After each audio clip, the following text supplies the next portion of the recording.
Қайырлы күн қыз-келіншектер. Бүгін сіздерге сосиски в тестенің өте ерекше жасалу жолдарын көрсететін боламын. Пирожкиларыңыз осындай өте әдемі және жұмсақ болсын десеңіз, видеоны соңына дейін көріңіздер. Қамырымызды елеместен бұрын біз керек заттардың барлығын дайындап аламыз. Ал қамырын жаюға кірсек, бірінші жылы сүтімізді, одан кейін жылы суымызды, қантымызды, одан кейін кішкене тұзымызды салып жақсылап араластырамыз. Қамырыңыз жұмсақ болсын десеңіз, сары май немесе күнбағыс майын қойсаңыздар болады. Және де дұрыс жерде сүйіп, жақсылап тағы да араластырып, ұнды себе бастаймыз. Қызда ескертетін жайт, ұнды деген барлығын бірдестен салып тастамай, жаймен саламыз. Әйтпесе қамырымыз қатты болып, булочкамыз көтерілмей қалады. Бетін жауып, жылы жерге 1 сағатқа қойып қоямыз.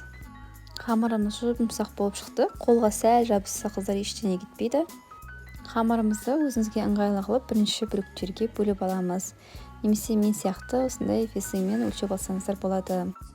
Тағы да кішкене көтерілу үшін бетін жауып 10-15 минутқа қойып қойсаңыздар болады. Сол кезде осындай жұмсақ үлпілдек болып шығады.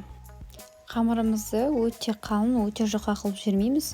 Орташа қалыңдықта жайып шығамыз. Мен бірінші істейтін формам осындай болып шығады. Сіз ол үшін пышақтың көмегімен осылай видеодағыдай кесіп шығасыз.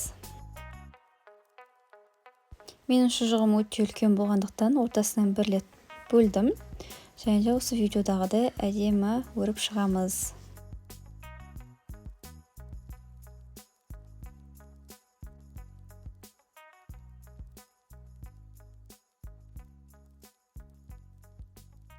Ал енді екінші формамды көрсетейін. Ол үшін дәл видеодағыдай қолыңызбен жайып, ұзын арқанын жібі ұқсатып жайып шығамыз да, сосискамызды ішіне салып орап шығамыз.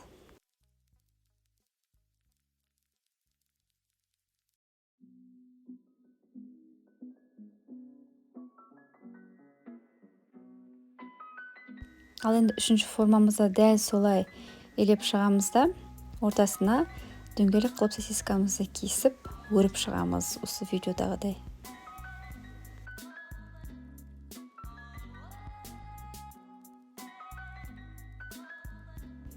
Осындай әдемі ерекше болып шығады.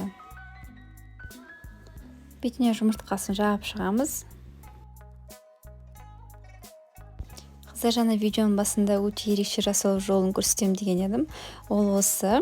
Яғни сосиски тестемізге майонез кетчупты қосып, бетіне сыр жағып, пицца сияқты ретінде жасаймыз.